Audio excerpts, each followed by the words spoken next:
Hello everyone and thanks for watching. This video it's about traveling with kids to Myanmar. Uh, we will have two videos, one just regarding the preparations, and this can fit traveling to Myanmar, but not only to Myanmar but to other countries like India, Vietnam, Laos, Cambodia, or other countries in East Asia. The second one will be about our travel in Myanmar, which places we've seen. So I will recommend about the route that we did, and you can do your considerations. So first of all, is it safe to travel in Myanmar? This is a question that many people ask due to different reasons. The first reason, it's like the status with the Rohingya, the people hearing in the news, and this is the first question people have. The second question people have is regarding the health situation. If you check in Google, if you check in the U.S. World Control of Disease around the world, you will see that Myanmar is affected by mosquitoes almost all over. I think 80%. You will see the red color controlling a lot of the places. Not just mosquitoes, but malaria mosquitoes, which this is not a disease that you want to have, and definitely not your kid to have. So this is something to consider. So the Rohingya first. This is happening very far from Myanmar. Myanmar is a huge country. It's like there is no country in Europe that is bigger than Myanmar. Myanmar, it's, if I remember correctly, 660,000 square kilometers. Only Russia, which part of it part of it in Europe, is bigger. It's like 16, 17 million square kilometers. But like France or Germany, they are smaller than Myanmar. Myanmar is a huge country and very long. The Rohingya happening on the borders, and you have no chance to reach this area unless you will head there, but you are not going to head there. So this is like something for you which will not affect you nor your trip. So this is, you can put it aside unless you have other consideration, and I'm not going inside any political aspect because this is not the interest of this video. I just want to answer the question, is it safe to travel in Myanmar? Second one is regarding the mosquitoes. So this is something definitely you have to consider. We went to a professional consultation with a doctor that specialized to consult for traveler all over the world, and we discussed about Myanmar. You can buy the required pills and have them. It's not cheap. We did it. You can take the pills. Now, I'm not giving, by any means, I'm not giving any medical consultation. This is something you have to do with your doctor, but I'm just talking about our experience, about what we have been told. We prepared ourselves. We bought repellent, mosquitoes repellent, we bought the pills, we bought everything. We didn't take anything. Now, some people I know are taking.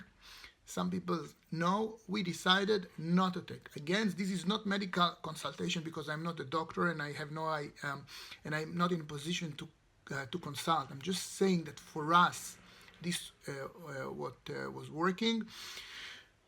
We used the repellent all the time, and I must say, I'm coming from Israel. We get more mosquitoes bite here from here in the summer rather than in Myanmar.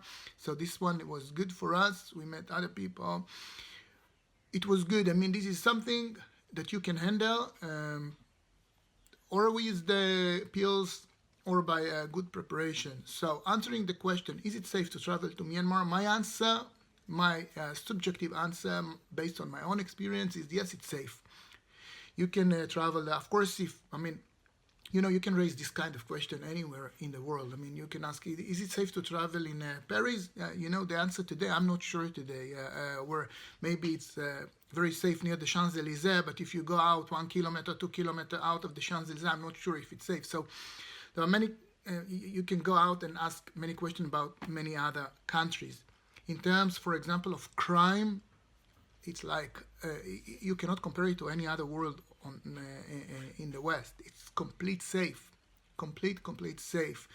in terms of crime. So The only aspects that I can think about, it's like what you are hearing in the news, Rohingya, and the other thing, which is the biggest one and the most one and the most important one that you have to consider and get prepared, the malaria. Second topic, it's how to get prepared to the trip. Um, there, there are many aspects. There are many aspects when you are trying to get prepared to this kind of trip. It's not like you are buying tickets and going to traveling to New York, traveling to London, or traveling to a place like this, and you only have to bring your clothes. Here you have to put more effort, especially if you are traveling with kids. So you have to, first of all, make sure you take stuff for them. I'll get more details later. You will see a link in the description of this video to an article I wrote with a complete list of things you have to take. So I'm not going to review it now completely, but just to say that you definitely have to consider your kids when you're planning something like this. You have to consider the time on the airplane, what they are going to do. You have to consider the time during the long travels, and you are going to have long travels, in the car. So you have to consider this and think how you are going to take care of them. So I have the list detailed in the article, so I encourage you to go and read it. But for now on, I'm just saying it as a guideline. You have to consider this as part of what you're going to pack for the travel. So another important question is, when is the best time to travel in Myanmar? The seasons in East Asia are different than the season in Europe and the United States. They have 3 seasons, and it goes like this. You have the hot season, which is unbearable. It's starting in around March, April, and last until June, July. This is very hot, like April, May, 40, 45 degrees, disaster. A lot of humid. You don't want to travel this time. It will be very difficult for you as an adult, and definitely if you want to take your kids with you, they will not enjoy. No one will enjoy this time. So it's not completely not recommended. Second season is the wet season. It's the monsoon time, starting around July, last until September, October, sometimes changing, but this is like wet season, and a lot of rains, depend where. I don't want to go into all the differences, but it's the wet season. Now, the third one, considered to be the high season, the most popular one for traveling. This is the cold. There is not really cold there, but cold season, dry season. It's between November to March, and this is the most expensive time to travel. Flights are expensive, hotels are expensive, tourist guides are expensive, and these are live because everyone wants to go this time. But I'm challenging this. We've traveled a few times with kids in Himachal Pradesh, in India, in Thailand, and in Myanmar recently. And we always traveling around September, October. This is our time to travel. And I must say, we are taking the risk. Yeah, this is the monsoon time, but I'm telling you my experience now. It's not so bad. I don't know why people are not traveling this time, but it's not, maybe because they're hearing in the news a lot of floods and raining, but the monsoon has some discipline. In many cases, it's just dropping after afternoon, like evening time, 4, 5 p.m., something like this, 1 hour, 2 hours, and then it's like the air is fresh and you continue your day like nothing happened. This is how it works usually. I'm not saying that I give you guarantee now there will be no monsoon during the day. Yes, there will be monsoon during the day. There will be monsoon sometimes a few hours, 5 hours, 6 hours. Yes, these are life. But if you are checking advantages and disadvantages of traveling in monsoon time or what called the cold season or the dry season, for me there are advantages and disadvantages to both time, but the advantages of the monsoon time are much higher. I will tell you why. First of all, flight costs. Cheaper. Hotels cost cheaper. We didn't have to book any hotel up front. We just arrived to a place, to our destination.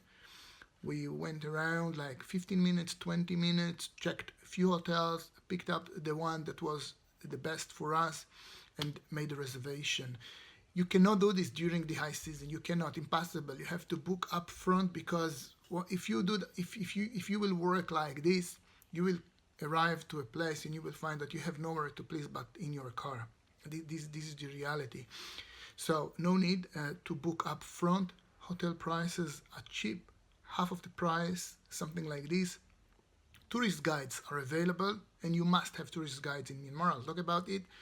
And everything is like easier, and we don't like a lot of people everywhere we go. This is us. And if you go to some of the very famous touristic sites of Myanmar during the high season, naturally you will find many more people than a normal if you go in the dry season. There is one thing to consider. Some attractions, for example, are not available. I'll just give one example. Famous example is the balloons above Bagan. So during the monsoon time, this is not available, and you cannot have this thing. You cannot have this attraction. It's available only, if I remember correctly, 1st of October or 1st of November, something like this. But okay, so nothing is perfect in this life. There are advantages and disadvantages. Eventually, if you weigh everything together, I think, and this is my recommendation, travel in September, October. Again, all these advantages and disadvantages appear in the article that the link will be is attached below. Something else to consider when you are planning your travel in Myanmar with kids, tourist guides.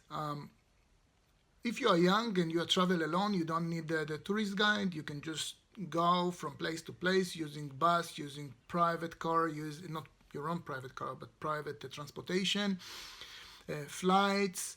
But if you are traveling with kids, my recommendation: get prepared with a tourist guide that will accompany you all along. I mean, you are not going to improvise too much, and you want to take the best out of your time. And the best way to take the best out of your time is to make it efficient, to travel and to see places, to have someone that understand, that know Myanmar, someone local, and can guide you all along the way.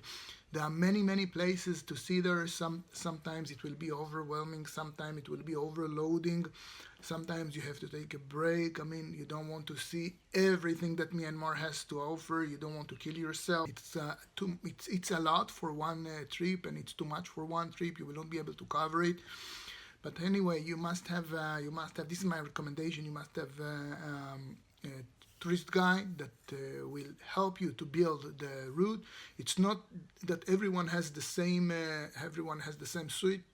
He will tailor you something that fits your willings, your family willings, and whatever you want to see there, and your budget, of course. So we were lucky to have someone up front, because my mother and father-in-law, they traveled in Myanmar before us twice. They met someone, very nice guy. First time they met him, he was like not a taxi driver, but he was like private tourist guy, did transportation, and he joined them to the time they've been in Myanmar. They liked him a lot, and the second time when they came back, they hired him again. He started to grow his company, and when we came, he didn't guide anymore, but he has a company now, and we traveled with his brother.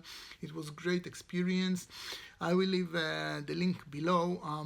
Again, what you want to have is someone who can speak English good, and someone who has patience, and someone that will be flexible with you and will agree to change if you want to change, and will not be too tight with you. This is very important. Something else which is very important with the tourist guides, it's the cars. You have to verify things up front. What kind of car you're going to get? Don't be ashamed. Ask the photo. Ask the model of the car. What kind of car? Have windows? Don't have windows? And this is sometimes You can have a car with windows that cannot be open, have air condition, don't have air condition. Make sure you do not want to drive without air condition or air condition that is not working. Have safety chair, do not have safety chair. Is it standardized? Is it not? You have to check all these kind of details up front with them, and as much as they're reliable, it will be easier for you. Don't just take someone never heard about him before and this is his first trip. I mean, you can do whatever you want, but my recommendation to you, just try to work according to recommendations from other people. If you can find, I guess you can find, if you run a search in Google, you will be able to find. And if not, the guy I'm suggesting now is my own recommendation. We had a very good trip with him. Something else which is very important, it's the money. How much money is it going to cost you? So again, there is detailed calculation in the attached article, but I'll give the high level of this. There is detailed calculation in the attached article in the link below, but I'll give the highlight of this. So there are a few main components of the cost. First component is the flight. Second component is the cost of the tourist guide and the car transportation. Third component is the hotels. Fourth component, it's the food. These are the main components of the cost. The first one, the flight tickets. Assuming you are coming from USA, Europe, let's say you pay $1,000 for a ticket, so it will cost you $4,000 only for the ticket. The tourist guide approximately cost $100 per day. Don't catch me on the dollar, but this is something like, just for discussion now, you can take to the calculation, $100 per day. So if you are traveling 3 weeks, it will be like $2,000 or $2,100, something like this. You leave a tip, $100. So this is about the calculation for the tourist guide. Now the third one is the hotels. Depend if you're going in the high season, low season. Low season, you can take an average of $30 per night, $40 per night. Don't look for too fancy. You will get very nice room for this, big enough for a family with 2 kids. We have 3, and we managed. So I'm talking about 2 parents with 2 kids. It's easy. $30-40 in the high season, it will double itself for 30-40% more. So let's say you have let's say you have like 20 nights, so 20 times 30, $600. So we have $4,000 for the flights. We have $2,000 for the tourist guide. We have $600 for this. So far we have about like $6,600, something like this. And now consider the food. The food is depending. Only in Yangon it's expensive, like not expensive like in a Western country, but expensive in comparison to Myanmar. You can get. We were a vegetarian. We were a complete vegetarian in Myanmar. I'm vegetarian anyway, and my wife vegan. But in Myanmar, the kids as well. We didn't eat meat because we didn't want to take any risk with food. So we had only vegetarian food. Average cost of vegetarian food, which was good and make us completely full. The average cost is like I think $15, something like this. I didn't mention the money arrangement with the tourist guide, but normally tourist guide is paying for himself. This is the rule. He's paying for himself. He's paying for the entries to places that you agreed up front. If you change the plan and you want to get into a different place that you did not discuss before, you will pay. And we didn't follow this rule in many cases because it's so cheap, the food. It was really not a big difference if we order something else. Eventually the cost is like $15 per meal. Not a great deal. For all of us I'm talking, not for one person. In Yangon it's different. In Yangon can go to up to $40. In some good restaurants, not in Yangon, but in the periphery, it can be $30. So let's say you spend like, and usually you have breakfast in the hotel. So you have 2 meals per day, which is good enough. Sometimes we didn't have, we skipped, but we bought stuff in grocery shops. But let's say you have 2 meals per day. let's say you spend $50 per day on food on average, so this will cost you 20, 50, like $1,000. So here is where you go to the final calculation, to the final result. This is about 7,500 US dollar. This is about the cost. If you are traveling 3 weeks in Myanmar with 2 kids, this is this is about it. So, of course, if your travel cost will double, you will pay, instead of 4,000, you will pay 8,000. So it's up to you when you are traveling. But this is like, we traveled in the low season. If the hotel cost will be higher, you'll pay higher. But I gave you now in a very quick way, I gave you the scale of the cost to travel like this, to a trip like this in Myanmar for 3 weeks. Regarding communication, how to get prepared with communication. So you have few options. You can buy up from package in your country. This is what I did. I bought a lot of giga, like if I remember correctly, 20 giga, because I'm heavy consumer and I needed it. If you are not heavy consumer, you don't need so much. You can buy less, but it was not so expensive. I think it cost me, like I bought it in Israel, I think it cost me about $70 or $80 this package, something like this. But there are cheaper options. You can arrive to the airport in Yangon or Mandalay, depending where you're starting your trip. And again, I'll discuss this in a different video. And you buy a SIM card. The SIM card is cheaper. There are different options. I don't want to get into the option now because I don't know what's going to, which package going to be available when you are watching this video. But the principle is that you can get a SIM card in the airport in a good price. Like it's about, I think, a few dollars, something like this, not much, and you will get calls and you will get data package. So it will be cheaper from what I bought. So you can have this option as well. One more thing is the insurance. Of course, you have to do insurance. This is something you have to get prepared up front. You are not going. This is not considered to be extreme trip, so no need for extra. We bought the best. Insurance. So. But this is something which is different from country to country, so I don't want to mention the price. I just want to mention it as part of the preparation you want to do. And if something was not clear in what I said before, you must get medical consultation before traveling, because you probably have to get vaccination. We always, before we are traveling to East Asia, we get vaccinations. I mean, if there is a need, because it's already not valid, the one we did before. But we get vaccination. There are different options for a disease which are not existing normally in Western countries, like salmonella, hepatitis, or stuff like this.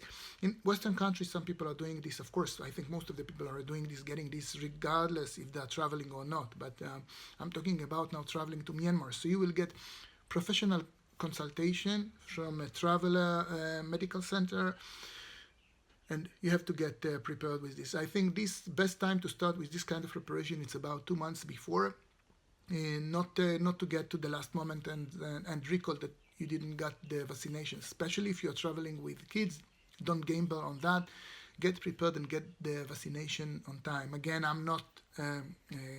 This is again disclaimering a lot. I'm not professional consultant for medical issues. Just find the one that you are working with and get the right consultation. So all in all, I think I covered most of the things that you have to consider before traveling to Myanmar. It's not so complicated. Don't overcomplicate this. It's like you have to go through some steps. Make sure you are aware of this. The best part is to plan the route, which places you're going to see. There is lack of information regarding this in Myanmar. Not a lot of information is available over, at least not in YouTube. We tried to watch YouTube videos before that, and so it was like a tough mission to find the best route we want to start with, to make it the most efficient, that we can see the best places in Myanmar. So I'll share it with you in the next video. I'll prepare about traveling with the kids to Myanmar. Thank you for watching so far, and give a like if you like this video.